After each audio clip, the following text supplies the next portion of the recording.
Bonjour à tous, je suis Emmanuel Malherbe, directeur de la recherche chez Artefact. Et j'ai la chance d'animer ces Data Coffee de la plateforme Media The Bridge sur le thème de l'IA générative aujourd'hui. Le principe est simple, un sujet data, un expert data et un café. Bonjour Basile, Bonjour Emmanuel. qui es-tu? Alors, je suis consultant data chez Artefact et je suis spécialisé dans des rôles de product owner. Donc, je travaille sur des missions chez des clients où on travaille sur des cas d'usage et en ce moment notamment sur des cas d'usage d'IA générative.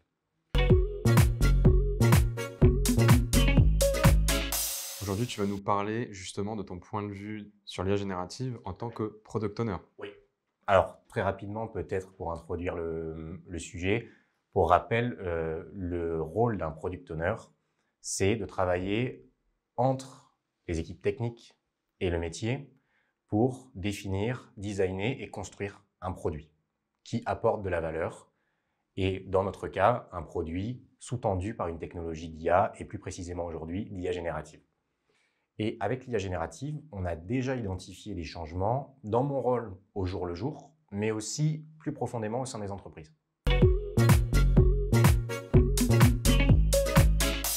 Très intéressant, et donc ces changements dans ton métier, est-ce que tu peux m'en dire plus? Tout à fait. Alors, je dirais que le premier point, c'est que on va très vite. On va plus vite que ce qu'on pouvait faire avant quand on faisait des cas d'usage d'IA un peu plus classiques, de machine learning, on va dire. Et aujourd'hui, on est capable d'atteindre des démos avec des niveaux de performance assez bluffants, vraiment rapidement.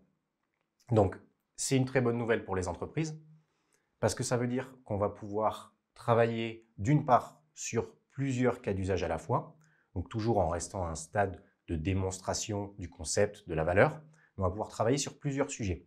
Et ça, c'est important, c'est une des choses qu'on préconise aussi, parce que l'objectif avec une technologie aussi nouvelle et pour laquelle on a encore un certain nombre de flous et d'inquiétudes, c'est d'arriver à générer de l'attraction, à faire en sorte que, à tous les niveaux de l'entreprise, on ait un engouement envers la technologie. Et pouvoir travailler sur plusieurs sujets à la fois et arriver rapidement à une preuve, à de la valeur, ça a énormément d'importance pour les entreprises. Maintenant, il y a quand même des contraintes et des sujets qu'il faut traiter, et c'est là que le rôle de PO devient important. Parce qu'on va atteindre un niveau de performance très satisfaisant très rapidement, mais il faut être capable d'acculturer les équipes, d'éduquer les métiers au fait que pour aller à l'étape suivante, c'est-à-dire pour industrialiser un cas d'usage, pour le mettre en production, on va avoir des contraintes qui sont similaires d'un côté à ce qu'on avait avant sur des use cases d'IA classiques, et d'autre part, on en a des nouvelles aussi. Donc, il va y avoir tous les sujets, par exemple, d'encadrement des modèles, pour limiter les erreurs, ce qu'on appelle les hallucinations. Ça, c'est un sujet. À côté de ça, vu qu'on atteint des niveaux de performance très satisfaisants rapidement, tout nouvel incrément de performance qu'on va aller chercher va prendre du temps pour des résultats qui sont plus difficilement visibles, avec moins d'effet wow, entre guillemets.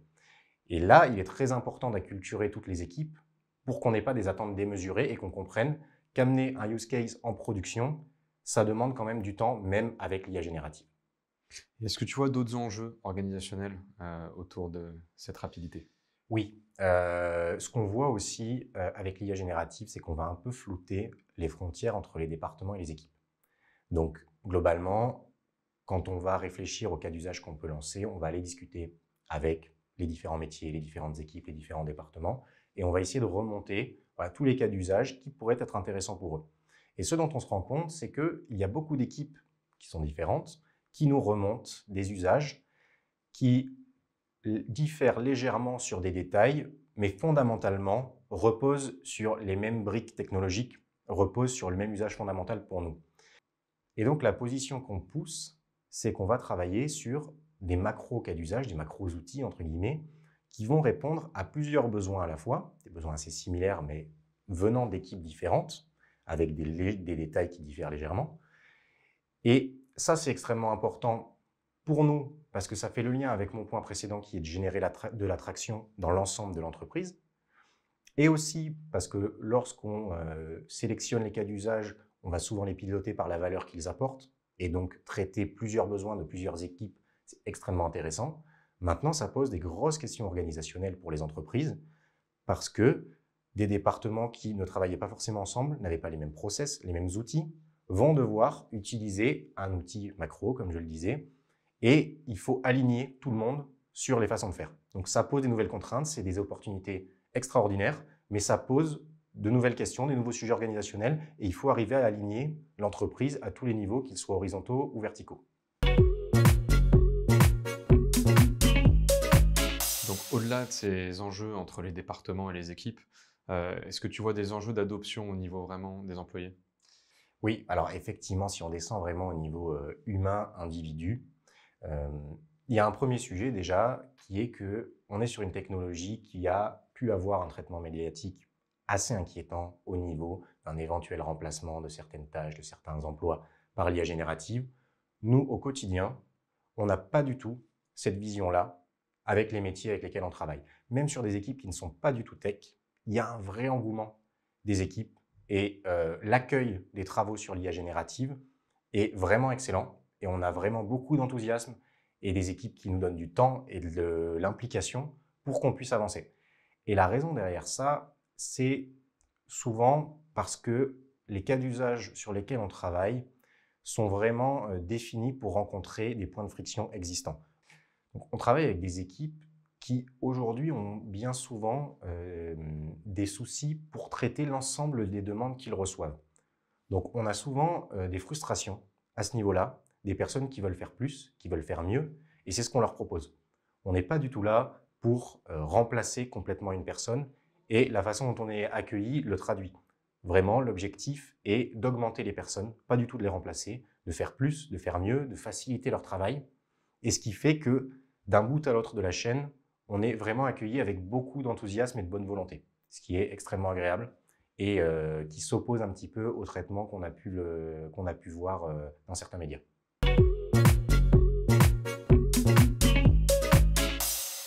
Donc, ce serait quoi tes conseils pour les entreprises qui veulent accélérer sur l'IA générative? Alors, moi, ce que je dirais, c'est que comme pour toute évolution technologique, on va avoir besoin de mettre en place des fondations solides. Donc ça, c'est une chose. Il y a des questions organisationnelles, il y a des questions stratégiques. Il faut avoir une stack technique et data qui soit robuste si on veut pouvoir à terme intégrer l'IA générative dans une stratégie qui soit vraiment à un horizon assez lointain et qui fonctionne. Et il y a un point qui est extrêmement important qui fait le lien avec ce que je disais avant, qui est l'acculturation des équipes. Même si, comme je te disais, on est assez bien accueillis, il y a des vrais enjeux là-dessus de formation, de pédagogie par rapport à la technologie, donner les bons outils, accompagner les gens dans la transition. Et ces chantiers-là prennent du temps. Et notre position à Artefact, c'est qu'on n'apprend jamais mieux qu'en essayant, qu'en testant. Et donc, même s'il est nécessaire de lancer ces travaux-là long terme dès maintenant, il est aussi important de tester, d'explorer, de choisir des cas d'usage peut-être à faible friction, qui ne sont pas directement face au client et pour lesquels, si jamais il y a un souci, il y a moins de risques, par exemple, pour l'image de marque. Donc, identifier ce type de cas d'usage sur lesquels on peut travailler rapidement, où on peut, comme je le disais avant, embarquer les équipes, générer de l'attraction, et travailler sur ces deux choses-là en parallèle font que, au moment où on arrive à des fondations vraiment solides et où on est prêt à lancer de manière industrialisée une roadmap de cas d'usage, on aura dans l'entreprise créé une vraie culture enthousiaste autour de l'IA générative avec des vrais promoteurs dans toutes les équipes. Et c'est ça la clé du succès. Donc si j'ai vraiment un conseil à donner, c'est de se lancer, c'est d'essayer, même si la technologie évolue vite, c'est pas un problème, autant essayer, explorer, et c'est comme ça qu'on apprend. Merci Basile. Merci Il n'y a Manuel. plus qu'à. Je vous donne rendez-vous pour le prochain épisode de la plateforme média The Bridge, des Data Coffee, sur le thème de l'IA générative.